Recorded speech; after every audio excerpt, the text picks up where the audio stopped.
Hello student, आप सभी का स्वागत है। प्यारे बच्चों, आज हम इस लेक्चर 1 के माध्यम से नई सीरीज स्टार्ट करने जा रहे हैं। बच्चों, इसमें जो आपका टॉपिक लिया गया है वो जैकोबियन मैथमेटिकल टेक्स्ट बुक से लिया गया है। और प्यारे बच्चों, ये सीरीज जो आपकी चल रही है एग्जाम यूनिवर्सिटी के पॉइंट ऑफ व्यू से आपके लिए हेल्पफुल है। तो सबसे पहले बच्चों, जैकोबियंस का एग्जैक्ट मीनिंग है, आइए हम इसको समझते हैं। तो यहाँ पे दे रखा है बच्चों, u और v are the function of the independent variable x और y। यहाँ पे बच्चों x और जो y है वो इंडिपेंडेंट वेरिएबल है। तो कहने का मतलब बच्चों यहाँ पे del two over del x, बच्चों डेल होता है यहाँ पे पार्शियल डेरिवेटिव। तो u का y के रेस्पेक्ट में पार्शियली डेरिवेटिव, v का x के रेस्पेक्ट में पार्शियली डेरिवेटिव और v का बच्चों यहाँ पे y के पार्शियल। बच्चों जैसे आप नॉर्मली 12th स्टैंडर्ड में करते थे डिटरमिनेट, यानी बच्चों सारणी को आप सिंप्लीफाई करते थे, उसकी जो डिटरमिनेट की वैल्यू आती थी इज कॉल्ड जैकोबियन। बच्चों इस तरीके से हम इसको डिनोट करते हैं कैपिटल जे से। तो यहाँ पे u और v एक्स वाई के रेस्पेक्ट में पार्शियल डेरिवेटिव, तो बच्चों हम इसको ऐसे समझते हैं। सबसे पहले हम यहाँ पे बच्चों पार्शियल डेरिवेटिव का एक छोटा सा पॉइंट समझते हैं। तो यहाँ पे मान लीजिए आपके पास z एक्स स्क्वायर प्लस के वाई स्क्वायर एंड इसी प्रकार से मान सकते हैं ये हमारे पास बच्चों z जो होगा पार्शियली डेरिवेटिव और ऑर्डिनरी डेरिवेटिव में क्या बच्चों खास डिफरेंस है उसको समझते हैं। बच्चों जब भी पार्शियली डेरिवेटिव करते हैं तो यहाँ पे z जो होगा एक से ज़्यादा वेरिएबल पर डिपेंड होता है। जब भी कोई फंक्शन एक से ज़्यादा वेरिएबल पर डिपेंड होता है वहाँ बच्चों पार्शियली डेरिवेटिव करते हैं। यदि कोई फंक्शन केवल वन वेरिएबल पर डिपेंड होता है, यहाँ पे बच्चों z जो है वो केवल x पर डिपेंड है, तो यहाँ पर करते हैं बच्चों ऑर्डिनरी डेरिवेटिव, यानी सिंपल डेरिवेटिव करते हैं। तो बच्चों यहाँ पे z का पार्शियली करते हैं x के रेस्पेक्ट में, तो del z over del x। तो यहाँ पे बच्चों y तो कांस्टेंट हो जाए क्योंकि x के रेस्पेक्ट में पार्शियली कर रहे, तो 2x। अब बच्चों इस z का y के रेस्पेक्ट में पार्शियली करते हैं तो यहाँ पे 2y, फिर वहाँ पे बच्चों एज ए कांस्टेंट x मानना है। तो बच्चों जब भी कोई भी फंक्शन एक से ज़्यादा वेरिएबल पर डिपेंड रहता है तो वहाँ पे बच्चों पार्शियली डेरिवेटिव करते हैं। अगर कोई भी फंक्शन ओनली वन यानी यूनिक वेरिएबल पर डिपेंड होता है तो वहाँ पे बच्चों ऑर्डिनरी करते हैं। देखें यहाँ पे y कांस्टेंट है, समझना जरा। तो D Z over D x, x के रेस्पेक्ट में करें बच्चों यहाँ पर 2x आ जाएगा और y पूरी तरह बच्चों कांस्टेंट है। अब बच्चों इसका y के रेस्पेक्ट में करते हैं और y बच्चों कांस्टेंट है तो x भी कांस्टेंट होगा क्योंकि y के रेस्पेक्ट में कर रहे हैं, तो यहाँ पे 0 बच्चों 0। तो इस तरीके से बच्चों हम पार्शियली डिफरेंशिएशन को समझ सकते हैं। तो बच्चों यहाँ पे थोड़ा सा एडिंग है पार्शियल, तो वहाँ पे बता देंगे बच्चों जब क्वेश्चन को प्रैक्टिस करेंगे। तो सबसे पहले यहाँ पे बच्चों इसको हम ऐसे भी डिनोट करते हैं,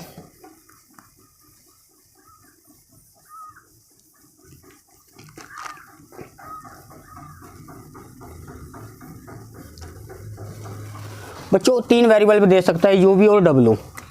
तो let u v w with respect to x y z। बच्चों यहाँ पे 3 वेरिएबल है x y z, ये इंडिपेंडेंट वेरिएबल है, यानी ये डिपेंडेंट वेरिएबल है बच्चों, इंडिपेंडेंट वेरिएबल है। तो वहाँ पे जैकोबियन कैसे लिख सकते हैं, तो डेल u v w तो del x comma y comma z। बच्चों इसको डिटरमिनेंट की हेल्प से सोल्व करते हैं जैकोबियंस को। यहाँ बच्चों 3 वेरिएबल है, यहाँ पे 2 वेरिएबल है। बच्चों देखो सबसे पहले ट्रिक है इसकी याद करने की। तो u का x के रेस्पेक्ट में पार्शियल डेरिवेटिव, u का y के रेस्पेक्ट में पार्शियल डेरिवेटिव, u का z के रेस्पेक्ट में। बच्चों पहले u का x y z तीनों के रेस्पेक्ट में करा, अब v का तीनों के रेस्पेक्ट में, फिर बच्चों w का तीनों के रेस्पेक्ट में।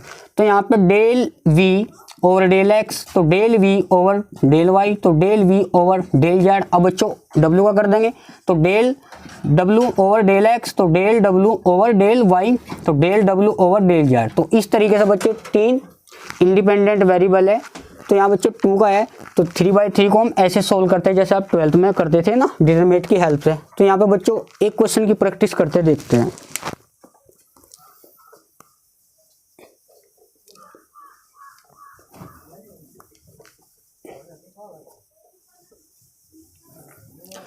देखो बच्चों दे रखा है क्वेश्चन नंबर 1, x इक्वल दे रखा है r cos theta and y r sine theta.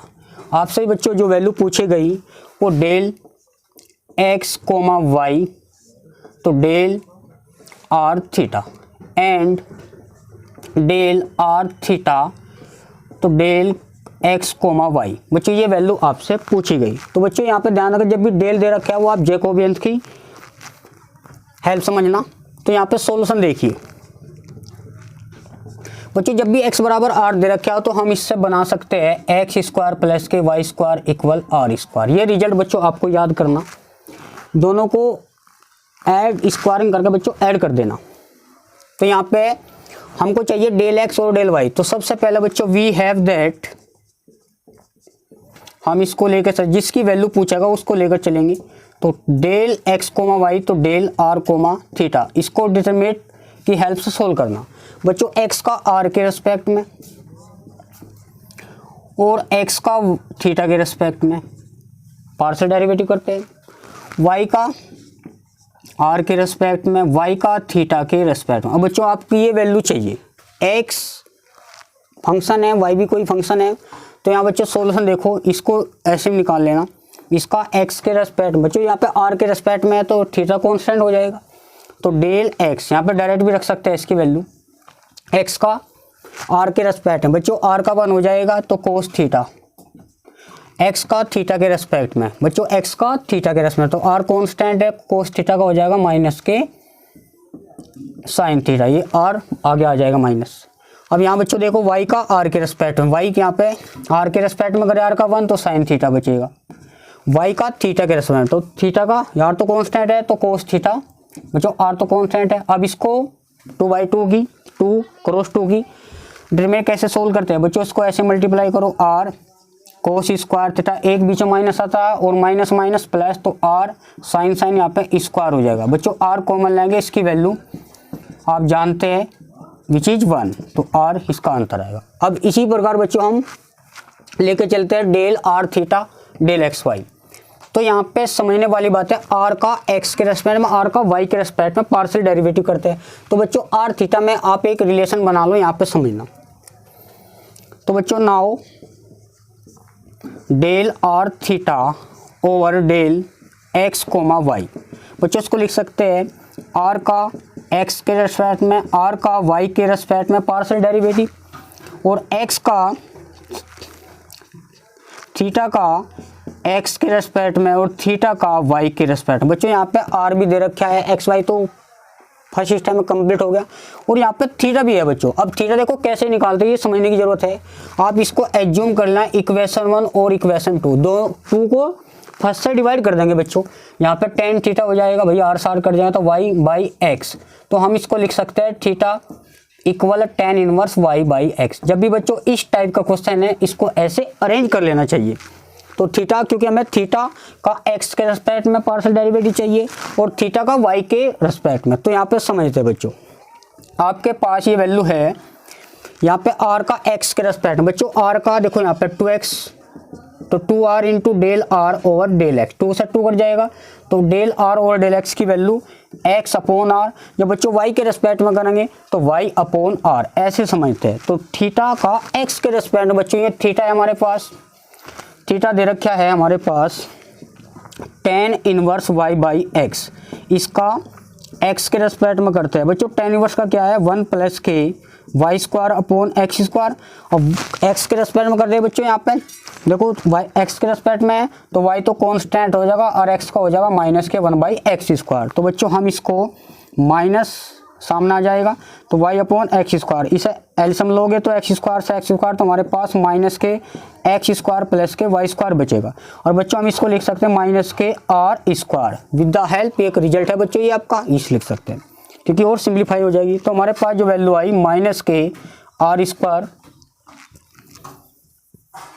अब यहाँ पे देखना बच्चों थीटा का y के रेस्पेक्ट में, तो यहाँ बच्चों x आ जाएगा आर स्क्वायर। जैसे थीटा का x के रेस्पेक्ट में करोगे तो डेल थीटा y के रेस्पेक्ट में, सॉरी, तो यहाँ पे बच्चों 1 प्लस के Y square upon X square, tan inverse का करते हैं, फिर बच्चों y का 1 हो जाएगा 1 बाई एक्स, तो एक्स स्क्वायर ऊपर होगा एक एक्स ऊपर, तो बच्चों X square plus Y square को हम r लिख सकते हैं। तो हम इसको क्रॉस प्रोडक्ट कर देखो, इसको डिटरमिनेंट कैसे सोल्व करते थे, इसकी मल्टीप्लाई करेंगे तो X square upon R square, एक माइनस बीच अंदर आता है तो माइनस माइनस प्लस, क्योंकि ये माइनस होता है तो वाई स्क्वायर, और यहाँ पे बच्चों आर की पावर 3 आ जाएगा। और बच्चों डिनोमिनेटर सेम है तो आर की पावर 3, तो एक्स स्क्वायर प्लस के आर स्क्वायर। बच्चों ये ये हमारे पास कितना होता है एक्स स्क्वायर प्लस के Y square R square by R square, नीचे आर की पावर 3 है तो 1 बाई आर बचेगा। तो इस तरीके से बच्चों आप क्वेश्चन कर सकते हैं। बात करते हैं बच्चों नेक्स्ट क्वेश्चन की।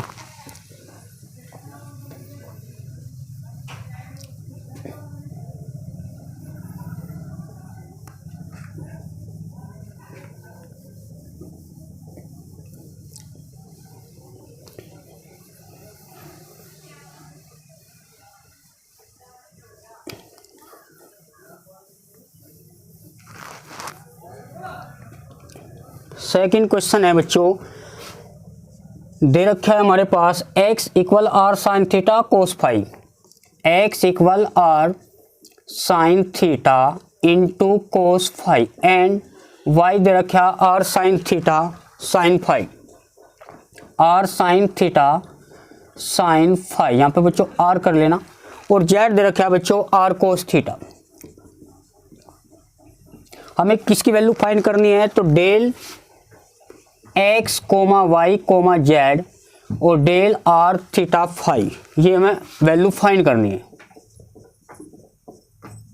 तो बच्चों जिसकी वैल्यू आपसे फाइंड करनी होती है उसको लेकर चलते हैं x का r के रेस्पेक्ट में और y का r के रेस्पेक्ट में। बच्चों पहले x का r के रेस्पेक्ट में करना, x का r के रेस्पेक्ट में, x का y का बच्चों x का r के रेस्पेक्ट में और x का थीटा के रेस्पेक्ट में, x का फाई के रेस्पेक्ट में। इसी प्रकार बच्चों y का r के थीटा के फाई तीनों के रेस्पेक्ट में। तो r के मतलब y का x के रेस्पेक्ट में, सॉरी y के रेस्पेक्ट में, और y का थीटा के रेस्पेक्ट में और y का फाई के रेस्पेक्ट में। इसी प्रकार बच्चों z का r के रेस्पेक्ट में, थीटा के रेस्पेक्ट में, फाई के रेस्पेक्ट में। ये बच्चों 3 वेरिएबल है। तो z का r के रेस्पेक्ट में, z का थीटा के रेस्पेक्ट में, z का फाई के रेस्पेक्ट में। बच्चों ये वैल्यू यहाँ से आप निकाल सकते हैं। इसको थोड़ा बच्चों नीचे ले क्योंकि लेंथ टर्म है, इसको ऐसे बच्चों यहाँ पे x का r के रेस्पेक्ट में करना, x का r के रेस्पेक्ट में करना। बच्चों r तो कौन r के रेस्पेक्ट में है तो r का मान हो जाएगा sine theta cos phi, sine theta cos phi into में बच्चों x का थीटा के रेस्पेक्ट में।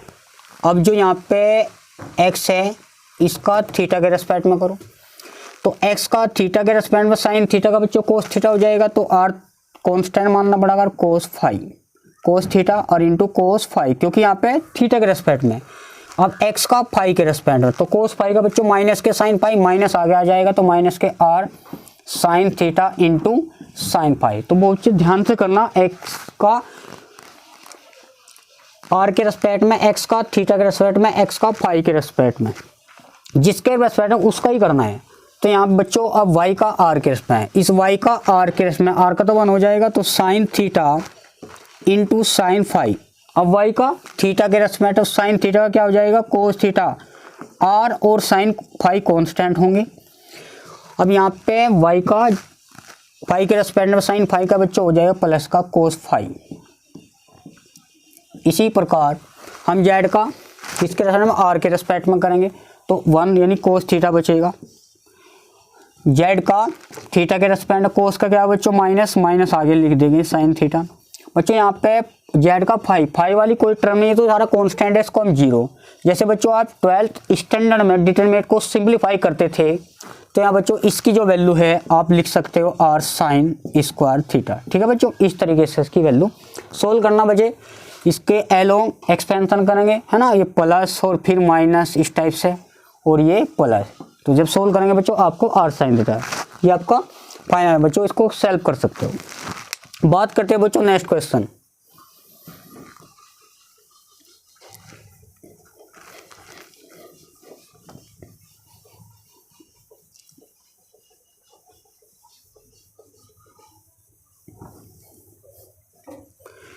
दे रखा है हमारे पास थर्ड u1 इक्वल दे रखा x2 x3 upon x1 and u2 x3 into x1 upon x2 and u3 x1 x2 multiply के साथ डिवाइड में x3।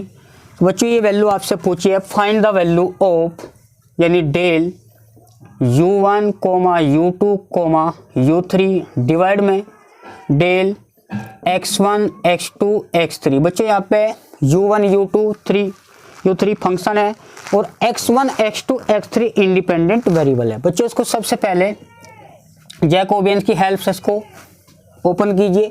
u1 का x1 के पहले u1 का x1 x2 x3 तीनों के रेस्पेक्ट में कर दीजिए फर्स्ट रो में बच्चों। तो u1 का x1 के रेस्पेक्ट में, u1 का x2 के रेस्पेक्ट में, u1 का x3 के रेस्पेक्ट में। इसी प्रकार बच्चों u2 का x1 x2 x3, u2 का x1 के रेस्पेक्ट में, u2 का x2 के रेस्पेक्ट में, u2 का x3 के रेस्पेक्ट में, तीनों के रेस्पेक्ट में। अब u3 का x1 के रेस्पेक्ट में, u3 का x2 के रेस्पेक्ट में, u3 का x3 के रेस्पेक्ट में। बच्चों ये वैल्यू यहाँ से निकालते फंक्शन से, समझना। अब u का x1 के रेस्पेक्ट में, तो बच्चों x1 देखो नीचे आपने देखा होगा 1/x का जो डिफरेंशिएट होता है माइनस के 1/x², वहाँ पे भी रेस्पेक्ट टू x होता था। यहाँ बच्चों x1 नीचे है तो x2 x3 तो कांस्टेंट होगा, तो -x2 x3 अपॉन x1 का स्क्वायर, क्योंकि वो माइनस ऊपर चले जाएगा। अब बच्चों यहाँ पे देखो u1 का x2 के रेस्पेक्ट में, अब u1 का x2 तो 1 हो जाएगा, x3 अपॉन x1। यहाँ पे u1 का x3 के रेस्पेक्ट में, u1 का x3 का तो 1 हो जाएगा क्योंकि x3 के रेस्पेक्ट में, तो x2 अपॉन x1। इसी प्रकार बच्चों u2 का x1 के रेस्पेक्ट में, जब u2 का x1 के रेस्पेक्ट में करेंगे तो इसकी तो वैल्यू 1 हो जाएगी, तो x3 अपॉन x2। अब यहाँ पे बच्चों u2 का x2 के रेस्पेक्ट में करेंगे तो x2 नीचे है, तो वही कॉन्सेप्ट लगा 1/x का माइनस के 1/x², तो माइनस ऊपर चले जाएगा नीचे का x3 x1 अपॉन x2 का होल स्क्वायर। यहाँ बच्चों u2 का x3 के रेस्पेक्ट में, x3 का तो 1 हो जाएगा, तो x1 डिवाइड x2 बचेगा आपके पास। इसी प्रकार u3 का x1 के रेस्पेक्ट में, u3 वहाँ पे देखो x1 का 1 है तो x2 अपॉन x3,